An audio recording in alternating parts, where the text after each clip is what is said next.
The change that I'm talking about will mean the Canadians will be able to live in safe neighborhoods again because we'll lock up criminals, that they'll be able to bring home more of their paycheck because we will cut their taxes. Aw, it's cute. Pierre, Prison for All, thinks that you can lock up more people and lower taxes. What an idiot. Do you have any idea how expensive it is to lock people up? Locking up one person for a year in Ontario costs roughly 3 times as much money as I make working full time in a year.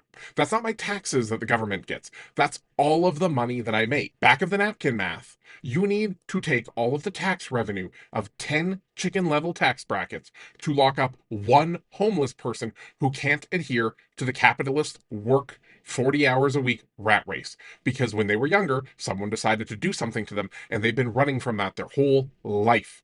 They started sniffing things, and now their brain is permanently damaged, and they are trapped in their own hell in a constant state of hallucination where the floor is spikes and fish float through the air. And the attack chihuahua thinks that the best thing to do with that person is to simply lock them up and throw away the key and keep charging the taxpayer. They're non-violent, but they can't work. You're not going to put that sort of person on a riding lawnmower or have them shoveling walks or anything like that, and they will never afford a $1.3 million house. And by the way, that 10 times my taxes amount, that doesn't factor in court costs. It doesn't factor in the judge. It doesn't factor in a legal aid lawyer, the cops who arrest them, and the staff who have to do all the paperwork. Locking people up is not cheap. It is not fiscally conservative, but it is cruel, and it condemns those who get locked up to never be as good as they were when they went in.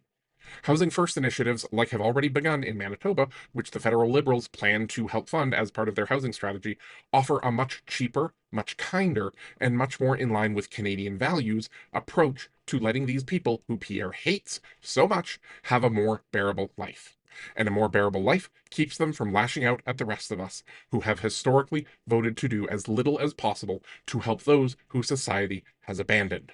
Now, there is more to do. As a society, we should be working with experts to find dignified ways to encourage people who, with some self-reflection, might realize that they are unlikely to make good parents.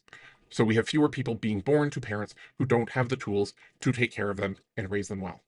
We could also be offering free continuing education classes with financial incentives for people who have children to learn how to raise them well, how to deal with problems without just screaming at them, how to help them with educational problems that they're having, all kinds of things like that. Because for some reason, we don't have the money for daycare. We can't force companies to give parents more flexible work schedules. We can't do anything to help people be better parents who can raise healthier kids, who can more easily understand the consequences of their actions. The only option to Pierre seems to be that we need to axe taxes and axe a functional society. Burn it all to the ground until there is no one to vote against clear cutting and strip mining.